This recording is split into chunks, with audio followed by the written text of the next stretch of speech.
So what do you do when the shepherd's heart is just not enough? Or when your business acumen feels like it doesn't really belong in the church setting? Too many pastors and ministry leaders are burning out because they were trained to care deeply, but never really taught to lead strategically. And when transitions come, staff changes, budget cuts, terminations, it's not just painful, it's expensive. Relationally, financially, spiritually. In today's episode of the Life After Ministry podcast, I get to sit down with David Fletcher, longtime executive pastor and the founder of xPastor.org. And we have a conversation that blends uncommon wisdom with decades of trench-tested leadership. And we talk about the real cost of poor transitions, how to make hard decisions without losing your soul, and why every church needs to balance both the business brain and the pastoral heart. If you've ever had to let someone go, restructure a staff, or absorb the blow of leadership conflict, this conversation will equip you, encourage you, and maybe even save your church hundreds of thousands of dollars. No joke. Let's dive in. David Fletcher, welcome to the Life After Ministry podcast. Thank you. It's great to be with you. I always love being with you, Matt. I love what you're doing. We got some fun things up our sleeves here. Hey, we first got connected to you through your ministry, xPastor, and we'll get into that in a little bit. But before there was xPastor, there was David Fletcher. I'd like to know a little bit of what got you into ministry and then life since then. So when I was in college, I'd taken some undergraduate or graduate classes in Greek at Fuller Seminary in California and decided, I'd really like to do the pastoral thing of really just helping people grow spiritually. And that would be like the bottom line of what I've been about. So I was then a pastor, went to Dallas Seminary and was a pastor and an executive pastor for over 30 years. I can't count that long. There were dinosaurs on the earth when I started. It's not oftentimes that Greek is the motivating factor that gets people into ministry. It's most of the time the thing that gets us out. Well, don't worry. We're going to touch on a lot of unusual factors today. It's good. So as you've gone through the ministry world vocationally, what have some of the assignments been that you've done? Well, let's see. I started off doing a lot of volunteering in the church during seminary. And we really got to know our local church well then, and they wanted to hire me. After that, so I started working with singles, and then they needed somebody to fill in the other part of my job description. They were going to fire or let go a minister to 4th through 5th grade kids. And I looked at the associate pastor and I said, that's not my gift set. And he said, I know, but you're organized and I need somebody to get this D- department up and running to a B+ A level in 30 days. Can you do it? And I said, I could do it. So did that for 3 years. And then I did communications and then missions and then the executive pastor role. In the executive pastor role, and when I knew that you were doing that, you were right up the freeway from us, up the 57 freeway over at EV Free Fullerton in those years. What's something that people don't know about the executive pastor role that they should before they get into it? What was the biggest surprise?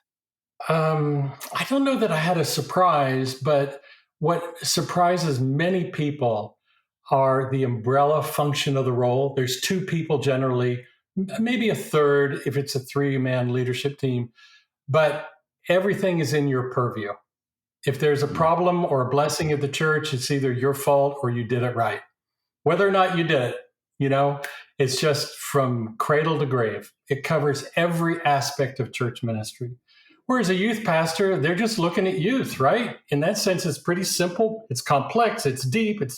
But the xPastor role is very broad in the church. Finances, law, HR, everything. Yeah, one of the things that you talk a lot about is the business brain and the pastor's heart. And when I was in the xPastor role, I did not have the business brain. I had the pastor's heart. So we actually at our church divided the xPastor role up into 2 different xPastor roles. We had the business administrative pastor, and I was more of the executive pastor over ministry, very people friendly kind of thing. But a lot of times that really gets encompassed. It's an all in one packaged. One person has to take care of that. What's the need for pulling all of that together? Well, it took us about 13 years to come up with that very simple statement. Mm, Every function that you do, if you're designing a budget, you think, oh, well, that's business brain. No, you need to have enough pastoral heart, even if it's not your strength. If you're left handed, it might be your right handed function, that you have to have a pastoral heart in doing it. And then you think of, well, I'm going to, you see a lot of terminations. We're going to let our care pastor go. Well, that seems to be very pastoral heartish. No, there's a lot of business function that goes into that. How do we treat him or her and their family well? How do we work with the church? So we try and get people to understand that there's two aspects to almost every decision they're going to make in the church. What are some of those moments that you wish you had it over, if you could do it again, especially when it comes to having to let people go? I'm sure that there were moments where you said, if I could go back, I would do it differently. Well, I always put myself forward about 2 years. And I would say, and I've said this to countless number of people, looking back, you're going to forget all of the fluff and the anger and the angst. What do you want to be remembered for? And so I always advocate toward generosity, financially, in terms of severance time also. But for me, Matt, really what I wish I had from 2000 to 2018 when I was an XP was you and your ministry. There was, I mean, Mm. when I started off as an XP, the website wasn't there for xPastors. So that's why I started the first one. You know, we have all these free resources, and there were no HR resources, HR ministry. There was no Vanderbloemen. There were a couple of search firms, but there was absolutely no one doing what you were doing. We had to fly it all on our own. And so in the sense of being able to say, hey, man, let me hire you for like 10 hours to just advise me, or you run the whole thing with me. There was none of that I knew of. So you often felt like you were flying a jumbo jet without a co-pilot. And that was hard. Yeah. One of the things that you've given us as far as information goes is you've calculated and spent some time thinking through there's a cost to a poor ministry transition. And there's a both relational cost and there's actually a monetary financial cost. How did you come about figuring some of that out? And what is the actual cost? Well, the relational one, I'm going to leave to you. You're so much more pastoral heart than I am. I generally give the financial one because that wakes everybody up. Like, what? So let's say you have a youth pastor who's been on your staff for 10 years, and he or she has done a lot of marriages and counseled a lot of people. A lot of kids have come through the program, has a high touch with the youth and their families in the church. And you're paying them, let's just make it an easy $75,000 a year. It's close to the median in the US. So first you want to do some sort of severance, right?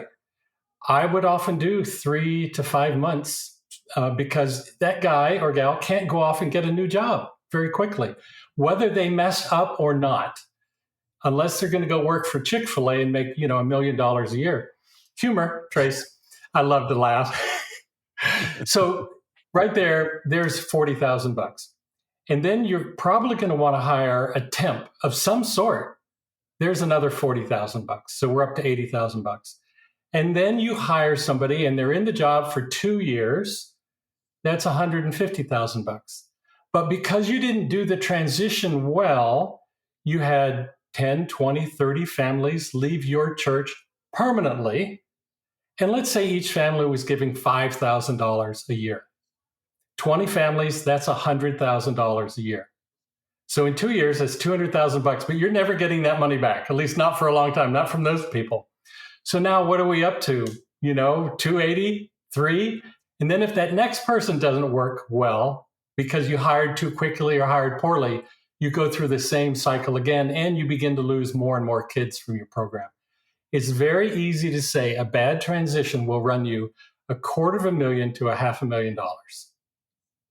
So Wait, we get I'm awake now. Everyone in the church is like, oh, hold on. I'm listening. right. It becomes the definition of penny wise and pound foolish, right? So that we have a tendency to like, especially in that part, we got to scrimp and save every last dollar. But what you're saying is generosity, even on the back end, is going to pay off in the long run. Well, I've let plenty of people go, loved them, or they weren't a good fit, rarely incompetent, but mostly I like to describe it. It was a square peg in a round hole. So let's Mhm. be generous to the individual. I had one gal, she went home, she was mad at me for being let go. She goes home, talks to her roommate, and they said they fired me. It had been a process, it had been fair, but she was emotional, talking to the roommate, and they said, well, they probably didn't give you any severance. Well, actually, and she was an admin assistant, we gave her 10 weeks severance. And the roommate said, when I got laid off from EDS, I was shown to the door that day by a security guard, and I got like 2 weeks. Her attitude changed. And the Mhm. word got out. Transitions are hard, but let's be generous to people. They're dear people. We hired them, whether we should have or shouldn't have, it's our fault, or you inherited them. So let's help them find a new job. That's really where I love to land. How do you, oftentimes in the XP role, you have to absorb. I say sometimes it's like jumping on a grenade to basically save either the senior pastor or the rest of the organization. How do you deal with that balance of respecting and honoring the human that is being let go in the ministry? And there's a lot more that you could communicate that would really vindicate you in your spot of why you let them go. And they might be upset and telling everybody the wrong story. How do you manage that in those moments? Well, skip the word vindication. You will never be vindicated. People are going to love you or hate you, but they're going to watch and see what you do. So by starting off being generous, and you say that to people, I never told how much salary we're giving. I just said we have provided generous salary going forward for a period of months, period of time. And then I really like to go with generalities. It wasn't a good fit. If there was something deeper, let's say they stole money from the church, then I would say there were some other factors that I'm not going to go into because we respect their privacy. If, let's say, the theft of $250,000 was known in the church, it got out on Facebook, I would then say they did. And unfortunately, we had to contact law enforcement, and the case is proceeding. But we love the individual. We want to see the money restored, and we want to see them get to a place of spiritual health. When you wax long on poor us and when you get into personal squabbles, it just won't go well. Just button up, take it on the chin, smile, listen to people. And often I find in 6 months to 2 years, people will come around, even their dearest friends. I've had people come back to me in that period of time and they say, we didn't learn the whole story and you didn't tell it to us, but 10 months later, they let it slip. You handled that thing pretty well. Mm. Not always, but often people would say that. A lot of times we're looking at what is communication and the message that's being told to the congregation and outward facing, but a lot of times it's the remaining staff that needs to hear what's going on. And a lot of times we talk about culture and we want to make culture great. We know Jenny Catron; she talks a lot about this as well. But there's a need for the remaining team, the remaining staff. How do we communicate to them in some of these transition times? Well, again, as generously and graciously as possible. Let's say the person, well, I let somebody go from a department and I didn't have to say anything to their staff because they already knew that this one admin level person hadn't been doing their job for a year or two. Matter of fact, they were the ones who let me know that this individual had been playing games on their computer. They forgot that they had friended their coworkers into this particular game. So every time they would get like 5 gold coins or something, their fellow staff would see Matt Davis just got 5 gold coins. Wonderful person, bad situation. And so again, the staff generally knows. If for some reason it's out of the blue, I would just, again, say, as we've looked at it, we've made a really hard decision. And we want to see this person do really well in the right fit in ministry. I might use an example. We've all had, this one isn't it off the fly, a sweater that doesn't fit. That's a terrible illustration.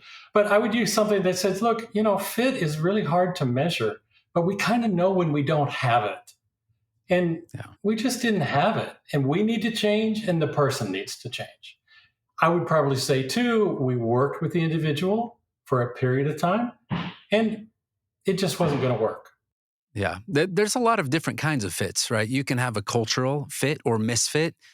You can have a skills set fit. You can have, there's a lot of different ways that somebody can fit or not fit. And oftentimes we're trying to plug a hole, and we don't really try everything on. And I wouldn't get too specific on what the fit is, even when asked directly, maybe one-on-one with a staff person, but not in a meeting.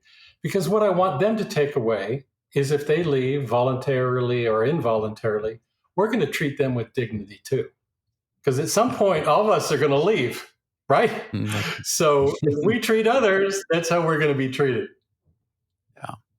Yeah. You have moved, even though the role of an executive pastor is wide and all-encompassing, you wear lots of hats, we've talked about that. You really experienced it at the depth of one church. And now that you are doing what you're doing with xPastor, you are now seeing this all-encompassing role on a nationwide, maybe even international basis. What's changed in the last decade in the church and in the role? Well, I was an XP in 4 churches, but I started xPastor when I was an XP. I would say, to answer your question directly, the biggest change, what we used to say in the year 2005 were a church of 2000 is going to have significantly different issues than a church of 500. That's not true anymore. Church of 500 tends to have more part-timers, which means they have HR issues. They have budget issues. They have insurance issues. They have threat assessment issues and active shooters. Church just south of us 3 years ago had an active shooter, and they had a congregation of 60 people. You can read about that on xPastor, Southland Springs. So really, the biggest change is all the issues are the same. Big churches just have more of them and more frequently. When you decided that you were going to take the next step and really out of the vocational ministry spot in the church, how did that decision come to you? And it sounds like you already had xPastor going, and that was just the logical next step for you? It was, and Tammy and I prayed about it. Once when we were going to Fullerton, we prayed, God, should we just do xPastor full-time now? And my charismatic friends always love it. It was as clear as God had said, no, if you don't go to Fullerton, we call that disobedience. And we're both shocked because, that was so different for us. Leaving Fullerton 5 years later or so, we prayed, and God was like, proverbial wisdom, just do what you think. I've given you it, and now it's time. And so xPastor had already been a goodly part of what I was doing, and now it just became full-time. A lot of fun in that process. And so you have discovered that you have a little bit of this entrepreneurial spirit. When did that first hit you? It hit me when I was, believe it or not, like 9 years old. I told my family that I wanted to write to Eastman Kodak Company and get their formula for printing paper or for a negative. And they all laughed at me.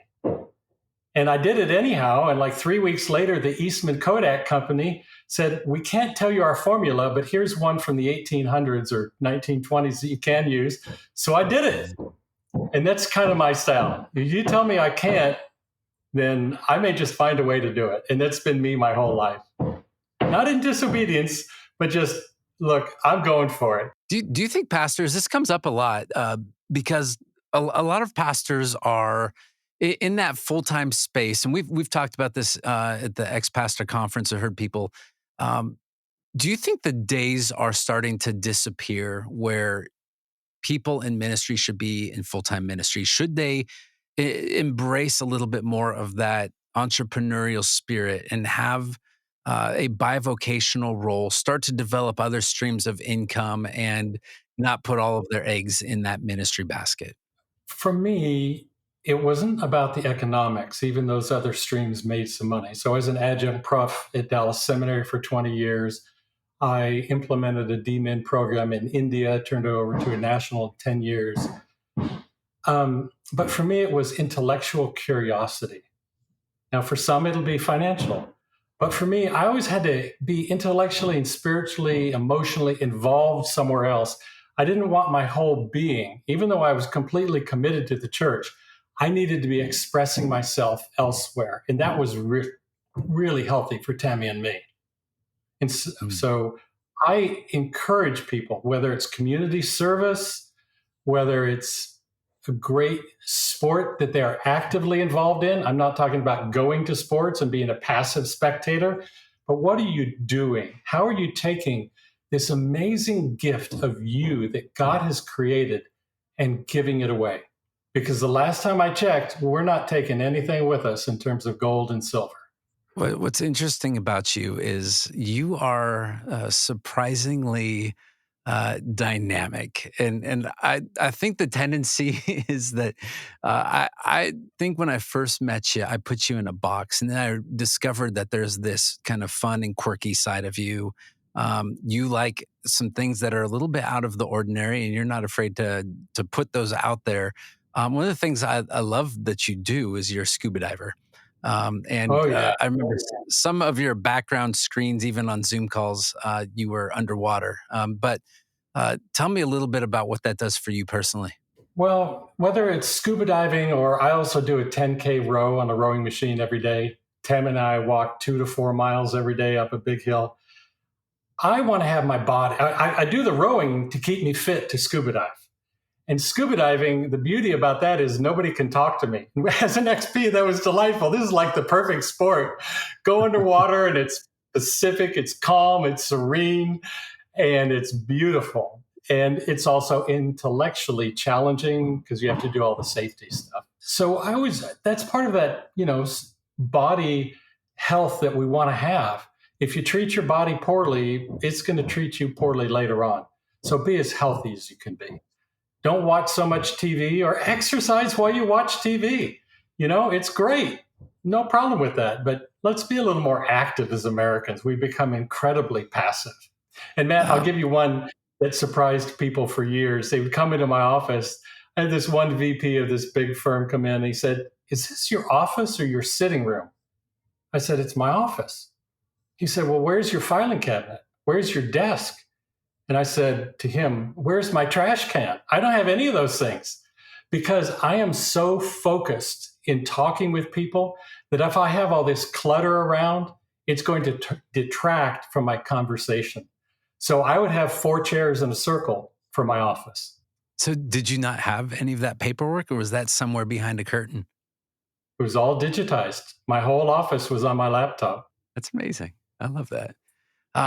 You're talking about physical health. You and Mrs. T, Tammy, you guys get to do this work together. I know you're crazy about her. I think she likes you too. She Talk hangs out about with me. talk about the importance of marital health. Where have you gotten it right over the years, and where do you wish things would have been different at a different point? Well, first is we understand our gifts and differences. Both of us are big fans of the Myers-Briggs, and we're very different. I'm entrepreneurial and a leader. You can't stop me from leading. It's just who I am. And Tam is really great. She does admin, and she's very much more detail-oriented than I. So we split up the xPastor world according to our gifts. A great thing that we do, and we've done it for years, is we do a Starbucks date every morning. She loves iced tea, and I say to men, and rarely do they listen, give your woman what she wants. And in my case, it's cheaper than shoes. New pair of shoes every day, we'd be out of closet space in a month and broke. But the deal is you want to find out, what does your spouse want? And then give it to them. I've known a lot of divorces where they said he or she just didn't give me what I wanted. I wanted time or attention or sex or something more, and I just didn't get it. Give them Mm. what they want. I think that's biblical, as long as it's not, on the fringes, wrong, immoral, but just give it to them. Why does it matter that you have $200,000 in the bank instead of $180,000 because you gave them $20,000 over a course of time to have fun with, and however they define that? In a business sense, that's just good business. Mm. Now, I would say it took Tammy and I a number of years to discover that. In our early days, if either one of us had spent $20, I mean, we were so poor in the day, that was like, we're going to talk to the other person about that. Mm. Now that number is a whole lot higher, but discover your limits financially, discover where the strings are, have good open communication. We talk about everything. My kids knew every problem that was going on in the church, and they never shared it with their friends that I know of. So that's done really well for Tammy and I. I'll do another one. Yeah. Laugh and have insider jokes. So Tam and I have all sorts of insider jokes from movies, like the number 152 Clark bars out of You Got Mail, and have these things that just are funny and great for the two of you and laugh way more than you should. Life is so serious. It really is. There's so much sadness in our lives. So have fun with the one that life means most to you with. Amen. I agree with that. I've only learned in the last decade that I simply just ask my wife, "What do you want for Mother's Day? What do you want for your birthday? What do you want for Christmas?" And then I let her tell me. I take good notes and then I execute right away and I just give it. And some people say, "Well, if you love me, you would just guess, you would just know." And I say, "No, it's because I No, love you that I'm going to hear what you want and I'm going to actually fulfill it." Right. And that's what it's made it much easier for me.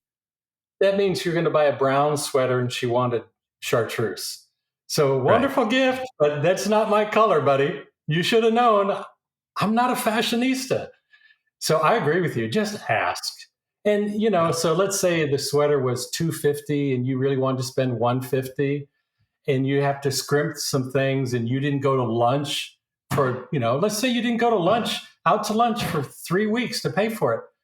Sooner or later you just tell them, I went for the higher price one and I didn't take my friends out for lunch for 3 weeks, but that's the level of our relationship. Yeah. Tell me about xPastor. I've been a part of what you're doing for the last few years, and I love what you're doing. The conference in Dallas is unlike any other conference that anybody's ever gone to in their entire life. The first time I went, it was a wake up call. It literally starts at 7 in the morning. And there's no bathroom breaks. You just go when you need to. But That's man, right. you pack a schedule. There might be 100 speakers in one day, but we go from 7 in the morning till 9 at night. What's the philosophy behind? What's the method to the madness, and how are you bringing these people together?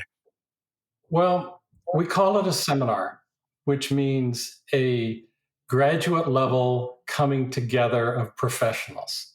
And that's how we treat everybody. We'll talk about the business brain, we'll talk about the business heart, the pastoral heart. But I want people to have so much information that it's a worthwhile event for them because it's not cheap.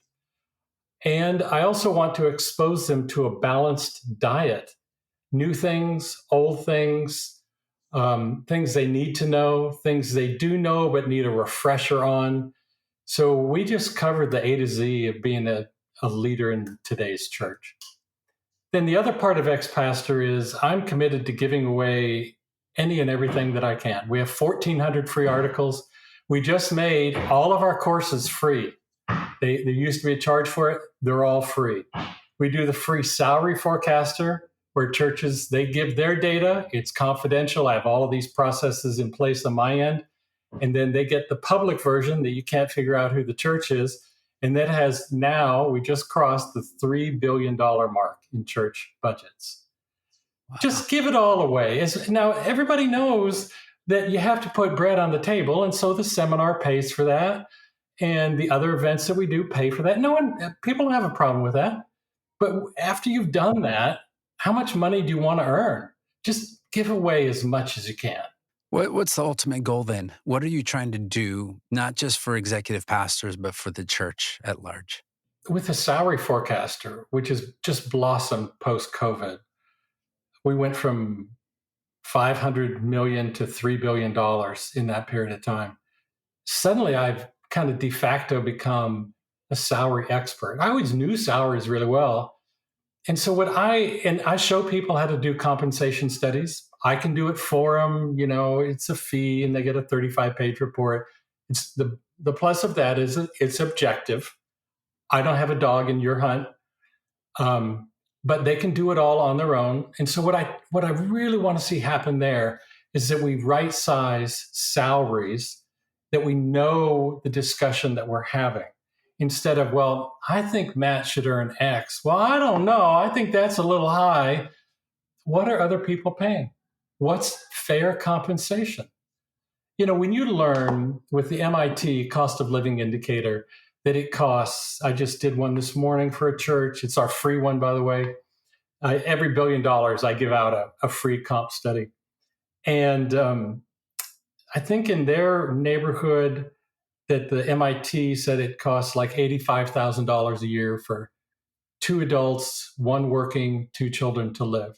See, when a board sees that, and then they see we're paying one of our pastors $75,000, the question, just in the hard data that comes to them, well, how are Matt and his wife going to get the other $10,000? Are we expecting her or him, the spouse, to have a job? But we say from the pulpit, we want our pastors to be these examples of, how we want the world to be, but we're not paying them to do that. So let's just make a very fair, free, accessible way of understanding that. And that's what I do. And I love to do it. I love it. Dave, thanks for being on here today. If somebody wants to get connected to the good work that you're doing, whether that is figuring out compensation packages or wanting to come to the very next xPastor seminar, how do they find you? It is on xPastor.org, and the seminar next February is out there. And we've already had people sign up because they want the savings that comes with the early bird. There's also a link on there, Contact Fletch. I respond to everyone who replies to me, regardless of the size of church, generally the same day, because I go to bed with an empty inbox every night. I told you it was quirky, but I go to bed at peace. Tammy and I have structured a lot of our lives to be very much at peace and helpful and just resolve conflict the day it happens. Don't wait for it to go on. That's right. Yeah, you have your inbox at 0, your relational inbox is at 0, and no spam, right? Got it all taken care of. Pretty much. I hope, that's my intent at least. Well, Fletch, thanks for being on the Life After Ministry podcast. Thank you for just your friendship and partnership with us and what we're doing at Ministry Transitions. We're grateful for getting to work with you and to be able to reach a lot of the executive pastors that you're working with as well. If we have time, I have one more thing for you. You bet. The Westminster Shorter Catechism, question number 1 is, what's the chief end of man? And part of the answer is to know God, to enjoy God. They actually used the word enjoy 200 or 300 years ago. But the adult version says, not the kids version, but the adult version, to fully enjoy God. And that's where I want to live, is a life that's fully enjoying God in the midst of trouble, travail, but still we enjoy God's presence fully. No extra charge for that one. Thanks, Fletch. Thanks for coming on, and bless you and the work of xPastor. So that was David Fletcher, leader, entrepreneur, scuba diver, and a man who's helped more executive pastors than just about anyone alive. If today's conversation stirred something in you, then you're not alone. Transitions are hard, but they don't have to divide your team or derail your mission. You can connect with David and all the incredible resources he's giving away over at xPastor.org. You'll see some resources that we've written as well. From compensation tools to next-level seminars, it's a goldmine for anyone who's leading behind the scenes in the church. And if you're a decision maker in a church or Christian nonprofit facing a leadership transition, whether that's a succession, a staff exit, or just an overwhelming sense that change is coming, then we're here to help. At Ministry Transitions, we walk through the process with you. helping you protect your people, preserve your purpose, and plan for what's next. So let's talk. Visit ministrytransitions.com and schedule a confidential call today. And until next time, thanks for listening. This is the Life After Ministry podcast.